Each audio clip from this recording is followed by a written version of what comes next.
மதுரை திருவாப்புடையார் கோவில் வரலாறு. மழை சத்தோம் நமசிவாய.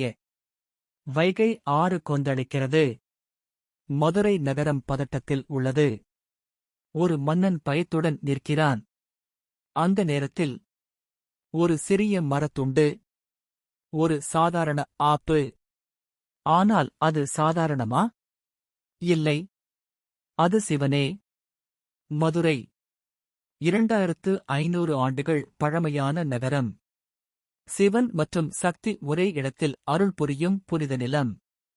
இந்த நகரத்தில் மீனாட்சி அம்மன் கோவில், வைகை ஆறு, இந்த இரண்டிற்கும் நடுவில் ஒரு மறைந்த சிவஸ்தலம், திருவாப்புடையார் கோவில். ஒரு நாள் பாண்டிய மன்னன், நான் இன்று சிவனை தரிசிக்க வேண்டும். ஆனால் வைகை ஆறு பேருக்கு. மன்னன், இது என்ன சோதனை? அப்போது ஒரு முதியவர் வந்தார். இந்த ஆப்பை எடுத்துப் போங்கள். மன்னன், இது என்ன செய்யும்? நம்பிக்கை இருந்தால் போதும். மன்னன் ஆற்றில் இறங்கினார். அந்த ஆப்பு நீரில் வைத்தார். அதிசயம்! நீர் அமைதியாகியது. ஆப்பு சிவலிங்கம் ஆகஸ்ட் மாறியது.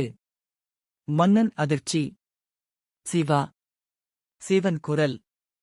நம்பிக்கை உள்ளவர்களுக்கு நான் எங்கும் இருக்கிறேன். மன்னன் விழுந்து நமஸ்காரம் செய்தார். அந்த இடத்தில் கோவில் கட்டினார். அந்த நாள் முதல் ஆப்பு உடையார், திருவாப்புடையார், திருஞான சம்பந்தர் இந்த தலத்தை பாடினார். இந்த இடத்தில் சிவன் இருப்பது சந்தேகமே இல்லை. இதனால் இந்த கோவில் பாடல் பெற்ற ஸ்தலம். மிக உயர்ந்த சிவத்தலம். கிழக்கு நோக்கிய கோபுரம், பெரிய நந்தி, அழகான மண்டபங்கள். அம்மன், குரவங்கமழ் குழலம்மை. தீர்த்தம், வைகை, பங்குனி உத்திரம். மீனாட்சி அம்மன் கோவில் இருந்து சுவாமிகள் இங்கு வருகை தருகிறார்கள்.